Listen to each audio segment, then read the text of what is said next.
Según la antigua Unión Soviética, el concepto asesino en serie es una idea inventada e ideada por los países capitalistas. Según ellos, se trata de un concepto que venden los americanos para justificar el tipo de monstruos que se crean en su país. Porque para los soviéticos, en su Unión Comunista, jamás podría darse este tipo de psicópatas, ya que estaban a refugio total de toda influencia capitalista. Estaban totalmente a salvo de este tipo de monstruos.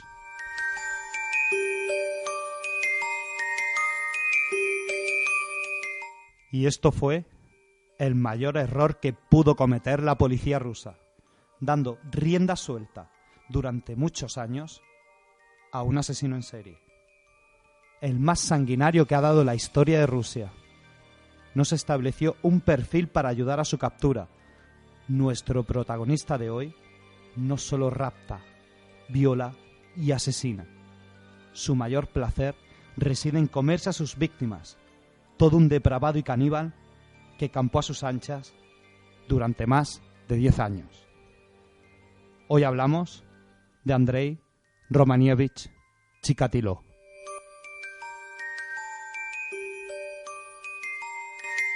Buenas noches y bienvenidos un jueves más a Crímenes de la Historia, nuestro espacio donde cada semana nos adentramos en un escenario criminal, donde desgranamos grandes obras criminales impactantes en la sociedad, pero donde también recorremos historias que nos tocan más de cerca, aquellas que suceden en lugares donde no hubiéramos imaginado que sucederían. Y para ello contamos a los micros con nuestras dos colaboradoras. Patricia Torres. Buenas noches, Patricia. Buenas noches. Miriam Rivero. Buenas noches. Hola, buenas noches. Arrancamos Crímenes de la Historia.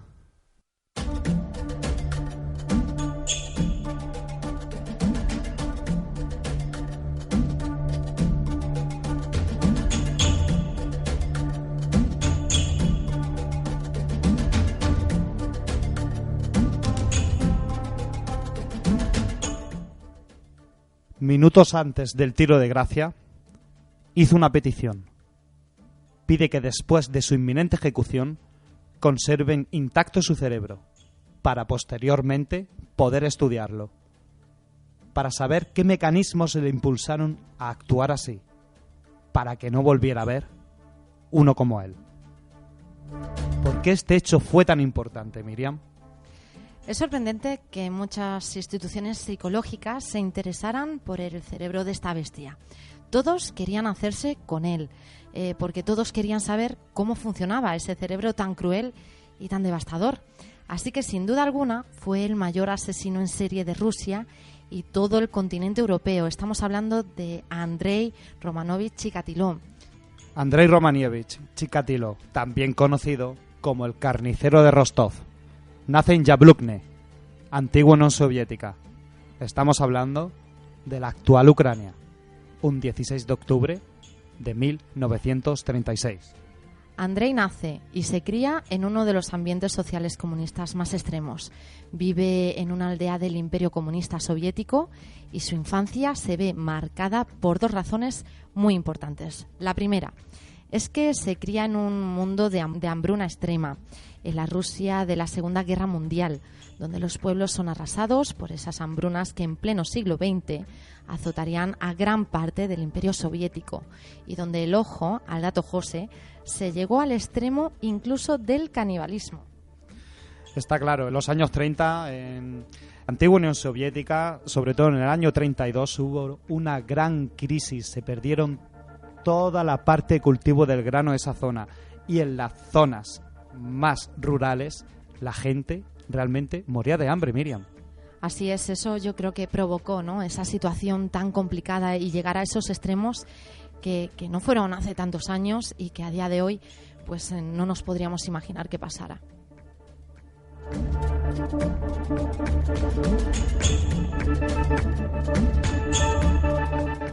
Pero José, continuamos con esas razones que marcaron esa infancia de nuestro protagonista de hoy, porque la segunda viene marcada por su padre, un desertor de guerra.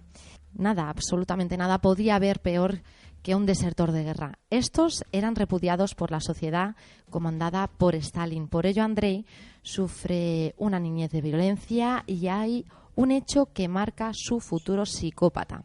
¿El por qué? Es simplemente porque Andrei presencia, cuando era tan solo un niño, cómo una banda secuestra a su hermano para posteriormente comérselo mientras el pequeño aún seguía vivo. Chikatilo queda totalmente traumatizado por este suceso y tendrá terrores nocturnos hasta bien avanzada su adolescencia. Todo esto y la soledad que acompaña la primera etapa de su vida es el caldo de cultivo perfecto para el desarrollo de ese monstruo en el que posteriormente se convertirá.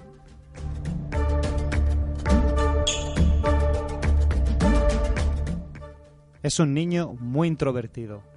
No quiso aceptar una miopía infantil que lo marcó severamente y no quiso reconocerla hasta la edad de los 30 años, porque los niños en el colegio se reían de él. Todos, absolutamente todos, le humillaban. Así es, por eso crece sintiéndose totalmente solo y a medida que pasa el tiempo se vuelve mucho más tímido y aún más con las mujeres. Tal fue su problema que en la adolescencia tuvo una relación con una chica de su aldea, pero una impotencia arrastraría toda su vida y lo marcaría seriamente. Destruyó dicha relación, causando la moda de todos sus conocidos y allegados. Como le ocurren a este tipo de personajes, crece en un mundo oscuro interior aislado de la sociedad y, como le pasa a estos psicópatas, se deja influenciar por las ideas más radicales. De hecho, esto le lleva a convertirse en un miembro y militante acérrimo del Partido Comunista, porque era su manera de sentirse integrado en esa sociedad que le rodeaba. Coge mucha confianza gracias al partido y aumenta su incursión social. Y tanto que aumenta, porque pese a que en esa época de su niñez sufrió lo que ahora conocemos como bullying, Andrei decide estudiar Derecho, pero suspende la prueba de acceso a la universidad. Así que le duró poco tiempo porque le ocurriría, esto le devolvió a esa realidad de la que realmente no estaba, ¿no?, viviendo. Además, no puede aspirar a más de lo que puede dar. Después de varias titulaciones de segundo grado, obtiene el título de maestro y en 1971 empieza a trabajar en la escuela con alumnos menores de 12 años. Y es aquí, rodeado de niños, donde empieza a experimentar ese placer sexual por los menores, tanto niños como niñas. Fíjate, José, se colaba en sus habitaciones y les espiaba en ropa interior mientras se masturbaba con las manos metidas en el bolsillo. Un auténtico demonio sexual. A pesar de su problema de impotencia, la hermana de Andrei acaba buscándole una mujer a su hermano, con la cual se casa y, aunque no podía mantener erecciones duraderas, sí podía eyacular. En las contadísimas ocasiones que tenía la suficiente erección, su mujer se quedó embarazada, llegando a quedarse 2 veces.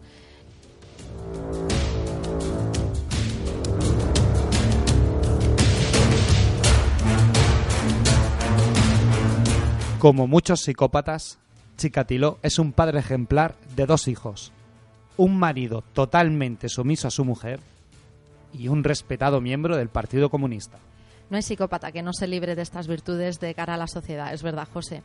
La vida de adulto de Andrei no dista mucho de su anterior vida. Andrei es humillado por los demás profesores y sobre todo por sus alumnos, que se reían de él constantemente. Andrei termina abusando sexualmente incluso de los alumnos, por lo que será expulsado de su trabajo de maestro en 1974. Chikatilo pasa una época de oscuridad y transformación psicológica. Sueña, imagina desnudos los cuerpos de los menores, dejándose llevar por esa fantasía sádica que 4 años después lo llevan a su oleada de asesinatos en serie. El 22 de diciembre de 1978 es cuando Andrei tiene 42 años. Comienza Su actividad criminal: convence a una niña de 9 años para que lo acompañe a su cabaña. Como hemos dicho, era un buen padre, era un hombre que sabía hablarle a los niños y utilizaba esta técnica para la captación de sus víctimas, que casi todas eran menores de 12 años, José. Así es. Y es que este depravado no tiene filtro, no tiene ningún perfil de víctima. Mata a niños, niñas, mujeres, vagabundos, personas de aquí y allá. Y esta fue una de las razones por las que tanto costó darle caza.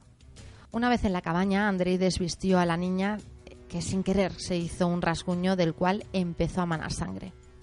Esa sangre, que ahora sí, le proporcionó esa tremenda erección inmediata y que acababa de abrirle ese vínculo fatal entre la sangre y el sexo. Cada pinchazo o puñalada que hacía manar sangre lo acercaba más y más a ese orgasmo, y no cesó de apuñalar a su víctima hasta conseguirlo. Ese orgasmo que a partir de ese momento cambiaría toda su vida. Unos días después encontraron el cuerpo de esa niña cerca de la cabaña de Andrei, y hasta la policía se acercó a su cabaña, le interrogó y le hizo esas preguntas, ¿no?, para saber qué había pasado o si había sospechado de alguien. ¿Y qué fue lo que encontraron en ese registro, Miriam?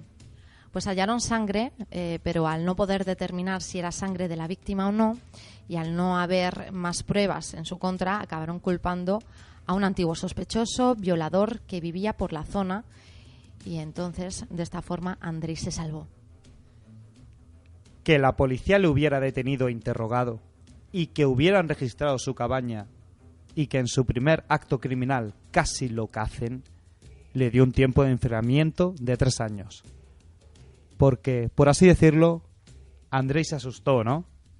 Un tiempo, pero no demasiado largo, José. Le duró hasta 1981, cuando se convierte en inspector funcionario de una empresa de abastecimiento, que le obliga a viajar en coche por toda la región, así que le proporciona la fachada perfecta para cometer sus atroces actos. Totalmente. Tiene un amplio radio de espacio que hace mucho más difícil su posible captura. Pues sí, porque el 3 de septiembre de 1981 asaltó a su segunda víctima, Larisa Tachenko. Larisa Tachenko. ¿Quién era ella? Una prostituta de 17 años que la convenció para ir con él al bosque. Tenemos que situarnos un poco en ese contexto histórico del momento, donde existía el hambre, José, esa necesidad en esa Rusia de los años 80, donde básicamente las niñas vendían su cuerpo incluso por alcohol. Por cualquier bocadillo, por cualquier tipo de licor, esas chicas hacían cualquier tipo de favores sexuales. Por eso continuó, porque Andrei era consciente de todo esto y por eso aprovecha esa situación para actuar deliberadamente. Una vez en el bosque, la impotencia sexual que caracteriza a nuestro asesino de hoy hace presencia y provoca las risas y la mofa de esta prostituta de la que estamos hablando. Acto que a Andrei le molesta, le cabrea severamente y donde provoca que pierda totalmente los papeles. La estrangula hasta su muerte, eyaculando después sobre su cadáver, pero todavía quedaba lo peor. Mordisqueó su garganta, llenándose del sabor de la sangre, y arrancó, incluso, de un bocado sus pezones, comiéndoselos como un auténtico frenesí. Pero fíjate hasta dónde llega nuestro sádico, que después de eso empezó a aullar como un animal y a bailar una danza de guerra, cual guerrero ancestral ante su presa. Desde ese mismo momento, Andrei supo que jamás podría dejar de matar, porque para él, el asesinato era el acto sexual supremo. Pero continuamos con el número de víctimas y su triste final. La tercera, Liuba Biruik. Ella fue raptada y acuchillada más de 40 veces en el bosque. Le arrancó sus ojos y se los comió. Este acto pasa a ser el acto de relevancia del asesino y es su tarjeta de visita, la firma que da a todos sus crímenes, donde en 1984 su número de víctimas, José, asciende a las 15 personas. ¿Cómo y dónde elige este monstruo a sus víctimas? Todos y cada uno de sus actos los hace con premeditación. A ellas las elige en estaciones ferroviarias y de autobuses, y siempre a las que están más desamparadas. Las apuñala entre 30 y 50 veces. Todas sufrían la mutilación de sus ojos. Les seccionaba los pechos o los pezones a mordiscos y les extirpaba el útero. De hecho, lo hacía con tanta precisión quirúrgica que todos los cirujanos de Rostov pasaron a ser sospechosos en potencia. Mientras viola a sus víctimas, las golpea para llegar rápidamente al orgasmo. En el caso de los niños, les golpea violentamente y les cortaba sus genitales, o solo los testículos, que posteriormente desgustaba como si fuera su mayor manjar. Muchas víctimas y siempre conseguía eludir la cárcel. Es un personaje muy esquivo. Sí, y por eso a la policía rusa no le quedó más remedio que elaborar un perfil de búsqueda que decía lo siguiente: hombre ostensiblemente normal, casado y con trabajo regular, y ahí se quedaban todas las pesquisas de esa policía rusa. Pero bueno, habría algo en algún momento que le ayudara a la policía a detenerle. Bueno, después de ese gran trabajo que hicieron anteriormente, José, con ese pedazo de perfil, sí podemos decir que gracias a que se halló semen en una de sus víctimas, el 14 de septiembre de este mismo año, del 84, detienen a Chikatilo en el mercado de Rostov, aunque al comparar el grupo de su sangre con el del semen hallado, no había coincidencias, con lo cual otra vez se había librado nuestro protagonista de su detención, hasta que en 1990 volvió a matar en un bosque muy cercano. El tema comienza a ser muy mediático, porque tanto rusos como japoneses se involucraron fervientemente en el caso del caníbal de Rostov. Llegaron a presentar un estudio que decía que no todas las personas comparten el mismo grupo de sangre y de semen, es decir, 1 de cada 10.000 hombres difiere en su grupo de sangre con respecto al del semen. Esto será sin duda el dato más relevante que aportan los japoneses y que va a ayudar a su captura. De hecho, el 6 de noviembre de 1990, un sargento llamado Igor Rybakov vio surgir del bosque a un hombre con traje y corbata que llevaba las manos llenas de sangre. El sargento no tenía pruebas suficientes para detenerle, pero sí dejó constancia del incidente. Unos días después encontraron por la misma zona donde fue visto Andrei, en el bosque, el cuerpo mutilado de una niña. Y el 20 de noviembre de 1990 es arrestado y ahora sí, con la ayuda del informe de los japoneses, le hacen la pertinente prueba y análisis de sangre y semen y todo concuerda. Así es, todo concuerda. Andrei es acusado y encarcelado por 36 crímenes de asesinato, aunque después de varios interrogatorios acabó confesando 52 crímenes, con la esperanza de que el elevado número de muertes le convirtiera, por así decirlo, en un estudio científico. Son muchas muertes, José. Estamos hablando de que si le acusaron de 36, él finalmente confesó 52 crímenes. Muchas mujeres, muchos niños, muchos vagabundos, le daba igual. Lo importante, al fin y al cabo, era matar, era conseguir esa potencia sexual que solo la sangre y esas violaciones le podían dar. Así es, Miriam, pero ya una vez viéndose totalmente perdido, es cuando él realmente decide explicar lo que su mente le había llevado a hacer. Y ese es el problema que tiene, que creyendo que explicando todo lo monstruo en lo que se había convertido, estamos hablando de 52 víctimas, Miriam, él creía que siendo tan mediático se iba a escapar.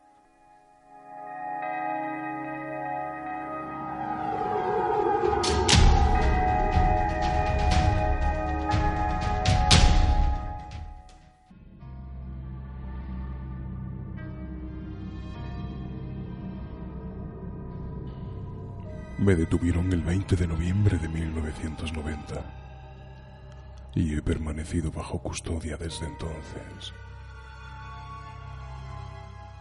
Quiero exponer mis sentimientos con sinceridad. Me hallo en un estado de profunda depresión y reconozco que tengo impulsos sexuales perturbados. Por eso he cometido ciertos actos. Anteriormente busqué ayuda psiquiátrica por mis dolores de cabeza, por la pérdida de memoria, el insomnio y los trastornos sexuales. Pero los tratamientos que me aplicaron o yo puse en práctica no dieron resultados. Tengo esposa y 2 hijos y sufro una debilidad sexual, impotencia.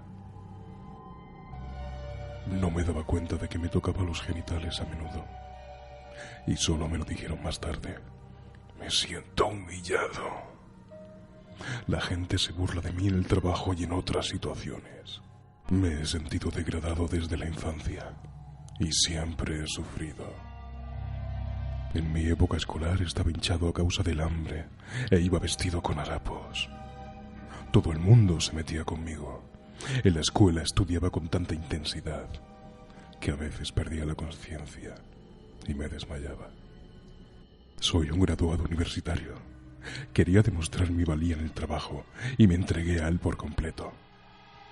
La gente me valoraba, pero se aprovechaba de mi carácter débil. Ahora que soy mayor, el aspecto sexual no tiene tanta importancia para mí. Mis problemas son todos mentales. En los actos sexuales perversos experimentaba una especie de furor, una sensación de desenfreno. No podía controlar mis actos.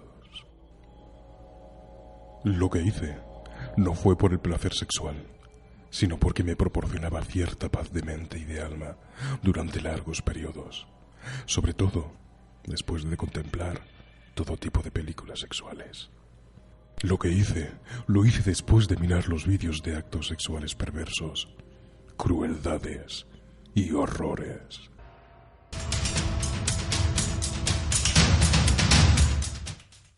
Lo único que se pudo deducir de esta declaración es un intento desesperado, como ya hemos dicho antes, por eludir a la justicia.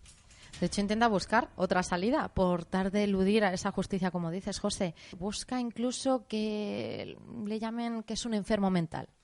Totalmente, y para ello hablaremos después del juicio, que fue muy mediático, pero él quería que la sociedad lo viera como un loco. De hecho, lo llevan como en una especie de cárcel. De ahí viene toda la leyenda que recorre, por ejemplo, la película El silencio de los corderos, donde tienen a la víctima, al supuesto depredador, encerrado en una cárcel, en una jaula. Pues todo esto viene de cuando juzgaron a este hombre. Mira, este hombre lo tenían en medio de la sala, estaba enjaulado, y para que realmente creyeran que estaba loco, hubo un momento en el que se bajó los pantalones y empezó a masturbarse. Sí, todo era por eludir, pues eso, esa condena, ¿no?, que al fin y al cabo le estaban a punto de sentenciar por tanto crimen. Y bueno, pues también ha sido inspiradora para el mundo del cine gracias a esos atroces crímenes que cometió durante tantos años, más de una década, como hemos estado relatando. Los jueces no dudaron en anunciar el veredicto. El 15 de octubre de 1992 fue sentenciado a pena de muerte y ejecutado de un tiro en la nuca en la prisión de Rostov del Don, el 14 de febrero de 1994.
Seguimos en Crímenes de la Historia. Y como ya va siendo costumbre, nos adentramos de lleno en la parte que nos toca más de cerca. Esos crímenes que han sucedido en lugares donde no sospecharíamos jamás. Patricia Torres, buenas noches de nuevo. ¿Hacia dónde nos vamos hoy? Esta noche viajamos al año 1987 con nuestro segundo protagonista, José. A la noche del 29 de octubre, exactamente, donde la bruma de los jardines de la Alhambra guardaban una escena inhumana, un trágico hecho. El cuerpo de Aixa, de 9 años, lo hallaban desnudo, frío y sin vida. Granada se conmovió ante semejante noticia. Todas las familias alertaban a sus niñas, hermanas, vecinas, etcétera, de que intentaran no volver solas a casa. Pero desgraciadamente, tras haber discurrido 7 meses, en el mismo escenario, con la noche como testigo, se repetía un nuevo ataque. Hablamos, José, del asesino de la luna llena.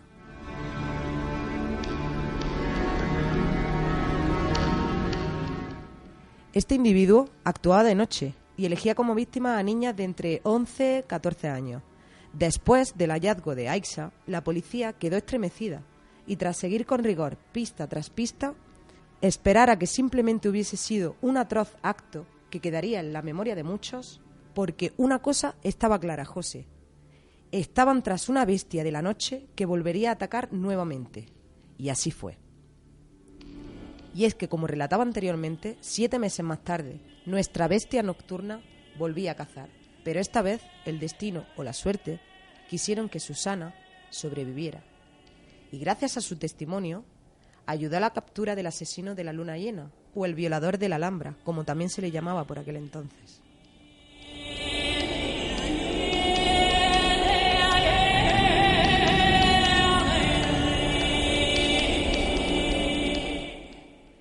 Para conseguir dar con él, la precisión de Susana fue crucial, y gracias a su testimonio, todos los efectivos se disfrazaron de jardineros, electricistas, etcétera, durante varios días, hasta que por fin un agente de incógnito lo reconoció por el paraje de las Torres Bermejas, escena principal del crimen, y sin pensarlo 2 veces se abalanzó sobre él. Con ello, José Fernández Parejo levantó las manos y afirmó: «Sí, he sido yo, he sido yo». Fue en el anochecer del 26 de mayo de 1988, luna llena.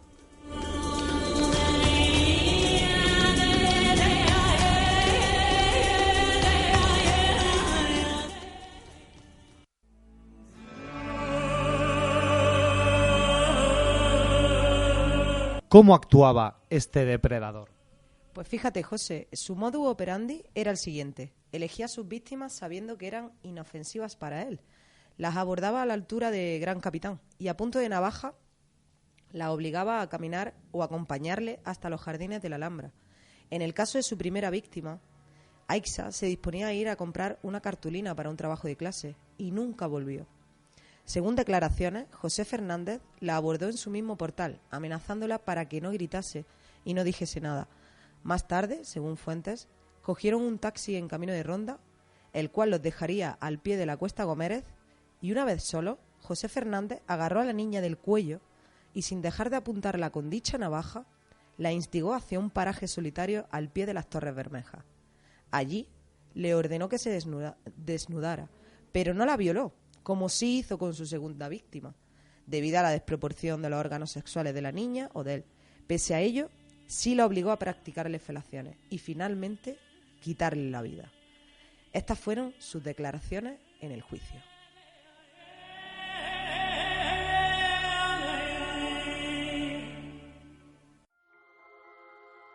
Cuando terminé, me senté junto a ella mientras intentaba luchar contra los impulsos del demonio. No quería matarla, pero una fuerza imparable me llevó a saltar sobre ella y apretarle el cuello con las manos. Después, le metí las bragas en la boca para asegurarme de que ya estaba muerta.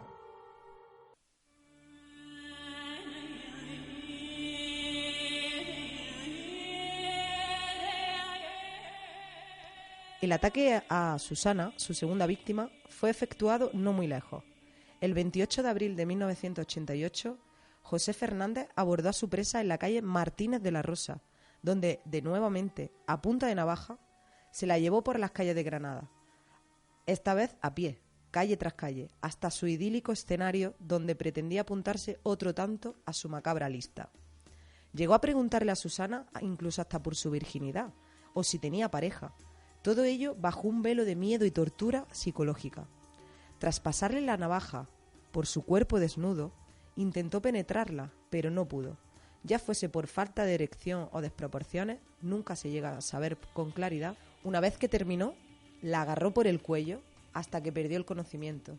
Creyéndola muerta, la depositó en su idílico centro y con la braga en el interior de la boca, la dejó bajo la luz de la luna, en ese solitario paraje. A las 2 de la madrugada, Susana recobra el conocimiento. Como puede, se arranca la braga de su boca y se arrastró hacia lo que ella veía como un atisbo hacia su salvación.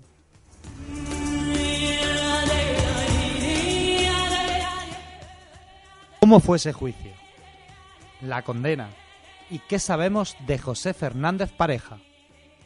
Pues bien, en esta ocasión no hemos querido salir a la calle, sino que nos hemos desplazado hasta el mismo despacho del que fue su abogado, Torres Abogados, y con su protagonista, Eduardo Torres.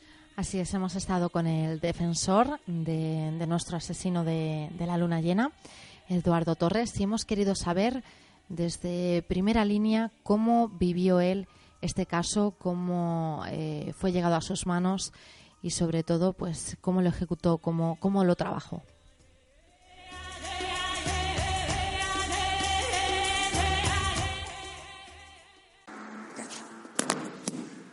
Eduardo Torres, buenas noches y bienvenido a Crímenes de la Historia. Buenas noches y bien hallado.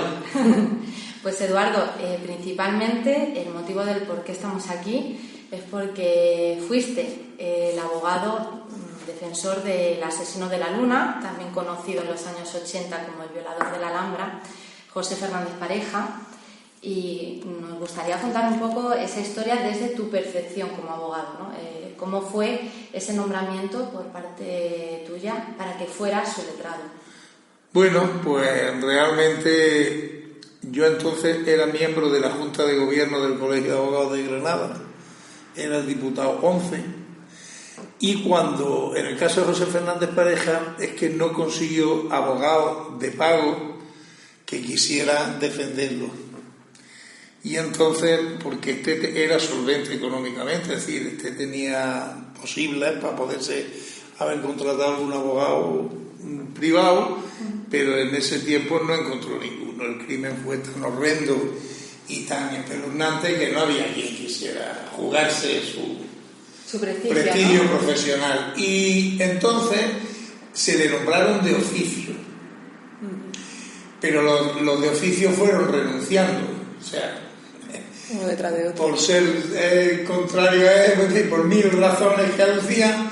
Y cuando esto sucede, para poder posibilitar que el juicio se celebre y no se quede un hecho delictivo sin juicio, pues tiene que defenderlo el decano del Colegio de Abogados o un miembro de la Junta de Gobierno en caso de que el decano no pueda. El decano no pudo o no quiso defenderlo porque el decano además no era penalista, y entonces lo echamos a sorteo entre los miembros, los 16 miembros de la Junta de Gobierno que estábamos en ese momento en la Junta. Y a mí, que no me toca la primitiva, ni me toca la quiniela, ni me toca nada, pues me tocó este asunto y no tuve más remedio que aceptar la defensa y hacerme cargo de ella. ¿Cómo te tomas esa noticia en el momento que, como estamos hablando, te toca ese sorteo? Yo me lo tomo como un reto profesional, sabiendo que va a ser un tema muy mediático, y con un primer golpe que tengo cuando abro el sumario y veo la foto de la niña muerta en el bosque de la Alhambra, que era idéntica a mi hija Carmen, y de la misma edad y tal. Eso me implica un latigazo por el cuerpo pero por encima de todo podía mi obligación profesional, y yo soy abogado por encima de todo y sobre todo, y era mi obligación profesional, Y el segundo gran pelotazo, si me permitís lo coloquial de la expresión, me lo da cuando voy a verlo a la cárcel de Jaén. Porque este había matado a Aisa, pero había intentado con una segunda niña que se llamaba Susana, que era un poquito mayor que Aisa, gracias a la cual se le pudo detener, porque él le hizo la misma operativa a Susana que a Aisa, le metió la braguilla en la boca para ahogarla, en fin, igual que a Aisa. Lo que pasa es que esta chica tuvo la suerte de... hizo un edema de glotis, cerró eso, se quedó como con el conocimiento perdido y tal. Este pensó que la había matado y se fue. Y la chica, desnuda en la Alhambra, en el invierno, con un frío que pelaba, reaccionó, hizo así y instintivamente se metió la mano en la boca y se sacó las braguillas que le taponaban la tráquea y la vía respiratoria y empezó a respirar. Y ya bajó como una zombie desnuda por la Cuesta de Gómez, y en Plaza Nueva la cogieron los taxistas y ya la llevaron al hospital. Y gracias a la magnífica descripción que hizo de los rasgos físicos de este tío y a la magnífica labor que hizo el servicio de la policía de dibujo, que dibujó un retrato robot que era exactamente igual que la cara que tenía, se le pudo pillar. O sea que, y yo no tuve más remedio que hacerme cargo con una visión absolutamente profesional. Lo que pasa es que tenéis que entender una cosa. Mi maestro, que fue el grandísimo abogado Francisco Jiménez Cajé, tuvo que defender al último condenado a muerte que hubo en Granada, condenado y ejecutado, que fue un anarquista de Bejarín, de un pueblo ahí al lado de Purullena, que cometió supuestamente varios delitos y por los cuales le pedían 2 penas de muerte. Y consiguió librarlo de una. Por la otra le dieron garrota bien y lo mataron. Pero profesionalmente, para mi maestro, aquello fue un éxito profesional, aunque hay que entenderlo en el sentido profesional. Entonces yo lo enfoqué, a este le pedían 200 y pico años de prisión, no sé cuánto le pedían. 160. 160. En total, con los familiares que me coge muy lejos, pero sí. Y yo le conseguí muchísimos menos, porque conseguí ir anulando cargos que tenía de abuso, de violación, de tal, porque la violación no llegó a producirse. Perpetrarse. Porque él había desproporción de órganos y no podía. Yo, de hecho, Eduardo, me quiero ir a ese momento en el que visitas por primera vez a este individuo, ¿no? A nuestro protagonista. Fue tremendo. ¿Cómo fue esa primera entrada? Mira, no se me olvida. Y esa conversación. No se me olvida. Llego a la cárcel de Jaén porque esta Susana tenía un tío que era funcionario de prisiones aquí en Granada, y por esa razón no quisieron al tío ingresarlo allí, pensando en que el tío pudiera cometer alguna represalia contra este. En fin, total, que se lo llevan a la cárcel de Jaén y yo cojo mi coche y me voy a Jaén. Ojo, un asunto en el que no iba a ganar ni un duro yo, porque lo tenía que hacer por imperativo legal, por mi cargo en la Junta de Gobierno, que estaba yo sustituyendo al decano. Vale. Llego a Jaén, la antigua cárcel de Jaén, allí en el paseo de la estación, húmeda, lúgubre, oliendo mal, o sea, una situación desagradabilísima. Tuve que esperar mucho tiempo, y porque lo llamaron para que viniera, él no me conocía a mí, y cuando él me ve, hace así, se vuelve de espalda, se baja los pantalones, me enseña el culo, se lo sube y se quita. Mira, me acarrea los barrotes. Estamos en un programa de radio, pero supongo que en esta hora no hay muchos niños chicos viendo esto. Entonces hice así y le digo, me cago en tu puta madre. Yo que vengo de Granada, que soy el único tío que te puede defender algo y me va a enseñar el culo ¿pero qué? Y entonces el tío reaccionó, usted perdone, es que estoy muy nervioso, es que es que yo no puedo con esto, es que esto me tiene comido, me tiene tal. Como además en la cárcel lo habían cogido las sectas religiosas sectas, órdenes, movimientos religiosos que van a la cárcel, y ya le habían comido el coco religiosamente hablando, pues ya decía que él era de Jehová y que él era de Yahvé, y que el Señor ya lo había perdonado y que por lo tanto el único perdón que valía era el del Señor, y que la justicia de los hombres pues le daba igual y que le daba lo mismo que le metieran 80, que 100, que 200, que 1000 años de prisión. Le daba igual, que ya Yahvé lo había perdonado y que ya estaba con él. Y tuve que hacerle ver que yo era el único apoyo que iba a tener, porque mi obligación era quitarle años de condena, mi obligación profesional, aunque fuera igual, de los 160 y tantos, si le dejaban 40 o 60 era lo mismo, porque se iba a tener que tirar el máximo en la cárcel, que luego no fue así. Pero... Sí, de hecho yo voy a ese momento, ¿no? A cómo planteas, Eduardo, ese juicio, ¿no? Para llevarlo a cabo con todo lo mediático que se había vuelto, con todo lo que estaba conmoviendo a la sociedad por los hechos tan atroces que había hecho con Aisa, y con Susana, que había intentado repetir lo mismo. Lo mediático fue que tuve que pedir protección policial al presidente de la audiencia, porque el día antes del juicio recibí una llamada en mi casa que decía: a los abogados que defienden a los asesinos hay que cortarle el cuello. Claro, no es que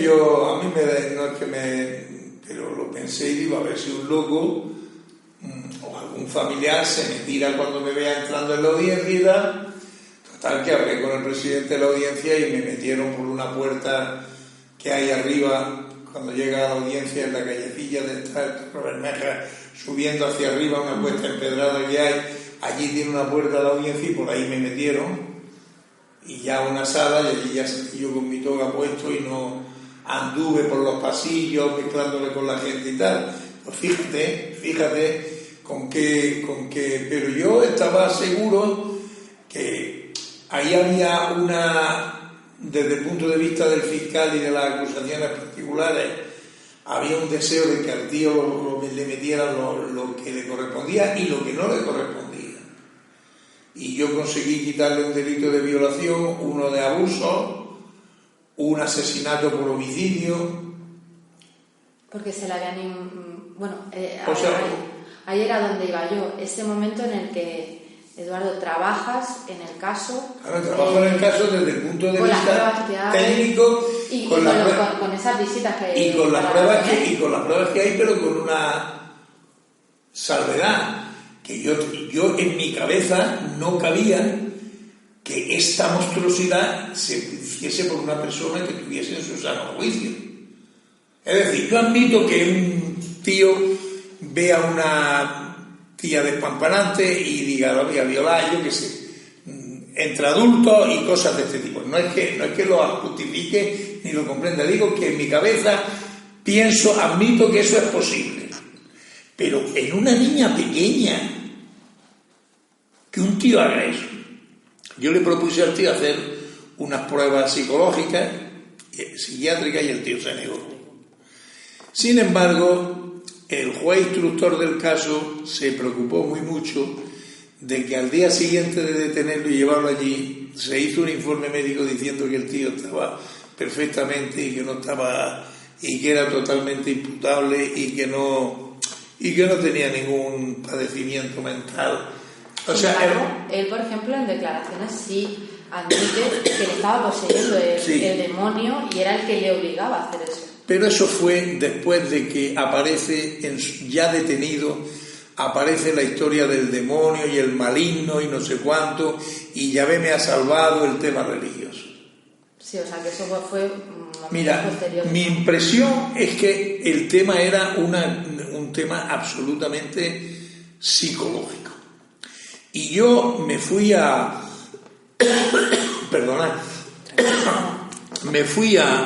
un psiquiatra amigo mío, que fue el cura que me casó, un magnífico cura y un magnífico psiquiatra, que sin examinarlo al tío, pero examinándolo hecho, me dice: Eduardo, este es un tío que sale de la cárcel y lo vuelve a hacer.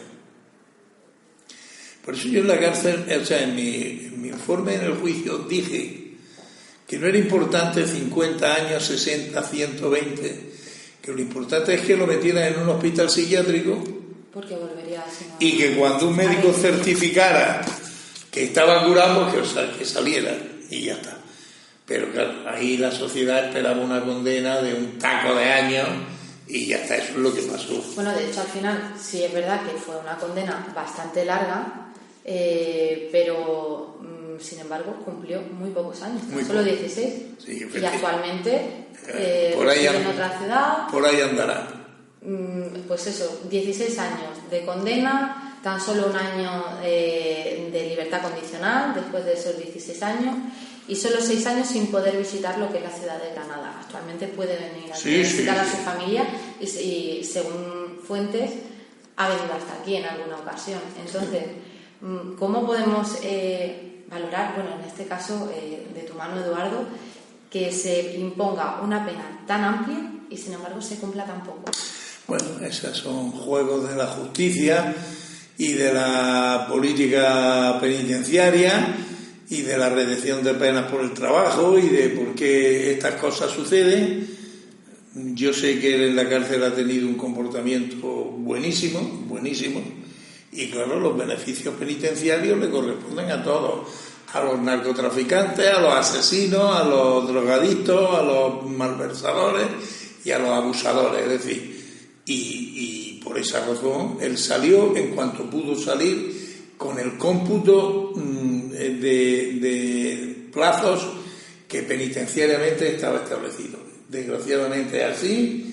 Hoy día está la prisión permanente revisable, que eso sería otra cosa, y que ya no le habría posibilitado el salir a la calle. Pero en aquel tiempo pasó así, así pasó y ya está. Sí, me gustaría saber, desde su punto de vista, qué fue de este caso, y profesionalmente hablando, lo mejor para usted y lo peor. Pues realmente me lo pones difícil, porque lo mejor para mí es un par de felicitaciones que recibí pasado el juicio del propio fiscal que actuó en el juicio y del decano del colegio felicitándome por cómo había hecho mi trabajo. La satisfacción fue que le conseguí rebajar bastantes años y quitarle algunos de los delitos que le imputaban. No le sirvió de nada porque le metieron los años que le metieron y con eso era bastante. Y lo peor, no hubo nada peor.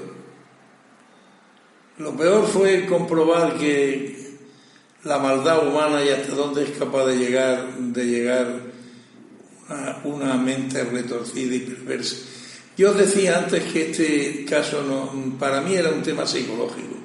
Este chaval tenía complejo de que tenía el pene pequeño. Y tenía lo que firma cualquier españolito medio, los centímetros que cualquiera de los que andamos por la calle, pero él creía que lo tenía pequeño. Y él por eso se relacionaba con prostitutas. Y con una prostituta con la que se relacionó, pues hizo más amistad, intimó más con ella, y la prostituta llegó a albergar esperanzas de matrimonio. Este tenía buena situación económica, tenía un puesto en el mercado de San Agustín, hijo único, y por lo tanto tenía posible, y la prostituta vio que había una posibilidad, o lo mismo se enamoró perdidamente, que ella tampoco quiere entrar en eso. Y entonces ella albergaba esperanza de casarse con él. Pero la prostituta no daba el paso. Y él, cuando la apretó un poquillo más un día, pues la prostituta dice: anda ya, que no voy a casar contigo, que de todos los tíos con los que me ha acostado el que la tiene más chica. Eso quizá fue el desencadenante. Y eso, yo creo que eso fue lo que desencadenó que pensase que como la tenía muy chica solo podía ir con niñas. Y solo podía conseguir el placer con niñas. A mí me confesó que él, cuando ya veía a la niña temblar, llorar y atemorizada, era cuando él conseguía la satisfacción sexual, cuando él eyaculaba, fíjate tú.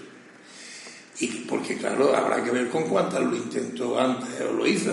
Aquí con esto saltó aquí, pero vaya usted a saber si antes no pasaron este suplicio 2, 3 o 4 o más niñas. Sí, esto fue lo que en la punta del iceberg que salió y ya está. Pero, y porque la mató, claro, porque la mató. Entonces, para mí esa es la razón del problema. Un tema psiquiátrico, psicológico, que está descrita en los libros y en los libros de medicina y que ya está. Pero... Eduardo, a tema personal yo te quería preguntar, ¿verdaderamente tú piensas que este individuo ha podido llegar a rehabilitarse una vez estando en la calle? Porque estamos hablando de que ciertas fuentes nos dicen que vive en Barcelona y que actualmente está a pie de calle.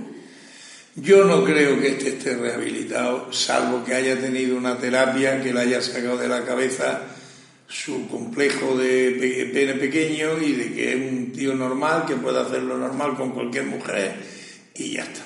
A lo mejor los años y la madurez también le han dado una perspectiva distinta, pero mi opinión personal es que es dificilísimo, muy difícil. ¿Hubo un antes y un después de Eduardo Torres después de este caso? No. Yo he llevado casos muy... Yo llevé el asesinato del joyero del Zaidín, que lo quemaron vivo. Ese fue uno de los casos que más me marcó. Y he llevado cosas muy gordas. No, fue un asunto profesional más, con sus dificultades. Ningún asunto se parece a otro. Hombre, quizás por lo mediático, a mí por este crimen, no solo vosotras que me habéis llamado para este programa. Yo he estado en televisión, he estado en tal, porque con esto se han organizado en programas de estos tipos, Paco Lobatón y cosas de estas. He ido yo a 3 o 4, a Madrid, a Sevilla, Canal Sur. Se ha ido a muchos sitios con este tema y han entrevistado al fiscal, o al abogado de la defensa, al otro. Pero por eso quizás más, porque te marca un poco más por esa razón, pero es un asunto más. No lo recuerdo especialmente, lo recuerdo especialmente porque mentiría si estuviera diciendo lo contrario, ¿no? Pero no, profesionalmente no ha habido un antes y un después. Ha habido un continuar, gracias a Dios, porque yo, al dejar de ser decano en diciembre del año pasado, me he jubilado. Entonces yo ya no me pongo la toga para subir a los tribunales y claro, ahora esto es un recuerdo de toda mi vida profesional. Pues sí, claro, esto representa un recuerdo importante en mi trayectoria profesional, pero ha habido mucho. Pues Eduardo, simplemente agradecerte toda esta tertulia que hemos tenido contigo. Muy bien. El habernos adentrado un poco en este caso y sobre todo también desde tu percepción, que era también bastante importante. Claro, mi percepción es personal, es subjetiva, porque era el abogado de la defensa, lógicamente. Si le preguntáis al abogado de la acusación, os dirá otra película. Pero en fin, yo he dicho con honestidad lo que creía que tenía que deciros y lo que creo que para mí es la verdad del asunto. Y ya está. Y nada, mucha suerte y que os vaya muy bien. Muchísimas gracias. Muchísimas gracias, Eduardo. Vale,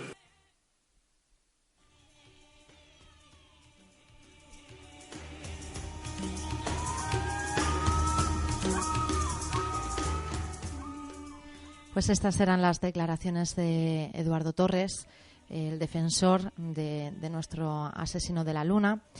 Y básicamente, sobre todo, hablo de mi opinión, eran bastante impactantes pues esas palabras, ¿no?, que nos hacía Torres con respecto a esa primera visita que realiza a la cárcel. Cómo coge esos garrotes. Es muy difícil en la radio expresar ese sentimiento con el que nos lo contaba al fin y al cabo, ¿no? Pero lo vivía con intensidad pese a los años que han pasado. Estamos hablando de que fueron en los años 80 y actualmente sigue recordando de una forma muy viva todo ese suceso, ¿no? Cómo fue ese primer encuentro con este asesino, cómo lo vivió y cómo nos lo relataba sobre todo. Efectivamente, Miriam, y es que tenemos que recordar que todos los hechos hay que tener dos factores en cuenta. El factor de como público, cómo nos enteramos de la noticia, cómo lo asimilamos, como espectador se hace eco en toda la comunidad granadina, y cómo él mismo nos ha relatado anteriormente cómo tiene esa dualidad, ¿no?, frente a su propia profesionalidad, como relata, que ante todo para él fue un caso que lo llevó a la más estricta profesionalidad, y pese a ello, moralmente hablando, él declara cómo su nivel personal lo asemeja con lo que es su vida diaria, porque dictamos de que la primera víctima, que fue Aixa, de 9 años, tenía la misma edad y prácticamente las mismas características que la propia hija de este letrado, de Eduardo Torres. Entonces, nos hemos querido meter un poco en su piel, en su mente, de cómo lleva a cabo este caso, ¿no? Porque, claro, hemos de recordar que ningún letrado quiso ponerse al frente a la defensa de este individuo, ¿no? Claro, fueron muchos los abogados que rechazaron llevar a cabo este caso. Esa repercusión mediática que tuvo fue tal, no solo el impacto sobre la sociedad de Granada, sino también a nivel nacional. Entonces esto hizo que precisamente Eduardo Torres pues consiguiera, ¿no?, mantener más aún, si cabe, esa profesionalidad como abogado a la hora de reducir esa pena, que al fin y al cabo, José, es lo que estábamos escuchando por parte de este defensor del asesino, que consiguió, ¿no?, rebajar tanto la pena de esos 160 años que se llegaron a pedir y a conseguir casi, cómo la rebajó a tan solo 85 y llegó a crear ese gran mérito profesional para nuestro abogado de hoy, ¿no? Está claro que el señor Eduardo Torres hizo de tripas corazón y él mismo sacó toda su profesionalidad, pero hemos escuchado muy bien cómo surge ese depredador, ¿no? Cómo su manera, cómo su comportamiento totalmente narcisista y cómo actúan este tipo de depredadores. Hasta él mismo no quería ser representado porque él se ve por encima de todos. Hay algo que también a mí me impacta mucho, es esa parte que nos comenta Eduardo Torres acerca de esas visitas que se hacen en las cárceles por parte de esas comunidades religiosas, que quizá los que estamos fuera, los que pues no hemos cometido ningún acto delictivo, no hemos estado en la cárcel, pues a mí por lo menos me sorprende, ¿no?, que vayan o cómo nos relataba ese lavado de cerebro que se le intenta hacer, o incluso que no se consigue, pero sin embargo nuestro protagonista de ahora pues sí juega con ello para intentar evadir un poco esa pena, ¿no?, de cárcel. Exacto, estamos hablando de que claro, como individuo que se encuentra solo ante una pena tan grande, que todos los medios, todos los diarios, todo el público sabe quién es, le pone nombre, apellidos, le pone cara. Yo, veramente, y esto es una apreciación personal, una opinión mía, creo que es un clavo ardiendo al que él se aferra para, de alguna manera, excusar todos los actos, esos atroces actos que hizo. Y entonces una manera, como decía, relataba Eduardo, de que era un hombre de Jehová, de que él se aferró a la idea de que quien lo tenía que perdonar no era el hombre, porque él no creía en la ley y en la justicia del hombre, él creía en la justicia divina, ¿no? Y que el perdón que a él se le atribuía se lo tenía que dar Dios. Y es una apreciación personal, repito, es una manera de aferrarse a algo para exculpar sus crímenes. Y dato curioso que también se lo hemos preguntado a Eduardo Torres, esa apreciación de decir, bueno, hoy en día no pasaría esto, ¿no? No pasaría de que una persona que se le imputan 85 años por buena conducta se le rebajan hasta, que cumple nada más que 16. ¿Cómo es posible que sabemos que desde 2010 este asesino, el asesino de Aixa, puede pasear libremente por lo que fue su tablero de juegos personal, que nadie sabe su paradero con exactitud, pero que sí sabemos que, a diferencia de muchas bestias nocturnas, a este, como he dicho anteriormente, podemos ponerle nombre, apellido y cara. Lo que sí sabemos es que pasea, como tú dices, a sus anchas, que tan solo ha cumplido 16 años, que sí es cierto que de la mano de Eduardo Torres conocemos un poco más cómo se lleva a cabo la justicia en nuestro país hoy en día, el por qué después de tantos años de condena puede salir un asesino tan brutal como este, pero sí es cierto que causa un poco de temor, ¿no? Que a día de hoy, si viene a visitar a sus familiares a Granada, pues cualquiera de nosotros nos lo hemos podido cruzar por la misma calle, andando, paseando con unos amigos, charlando con nuestra pareja. Entonces, eso sí es cierto que, no sé, a mí me impacta un poco, ¿no? El hecho de que me lo haya podido cruzar por la calle sin saber que era él. Efectivamente, y así nos damos cuenta de que vivimos ajenos a lo que es ese miedo que se supone que muchos criminólogos, muchos investigadores nos dicen que tenemos que tener, pero que inconscientemente no le tenemos. Bueno, como apunte en relación con este caso, me gustaría añadir que podemos encontrar una novela escrita gracias de la mano de Antonio Muñoz Molina, que por entonces vivió en Granada en esa época, y más tarde publicó su novela llamada Plenilunio, novela que también inspiró a Imanol Uribe en su película con el mismo título, Plenilunio. Os instigo a que lo leáis y que veáis la película.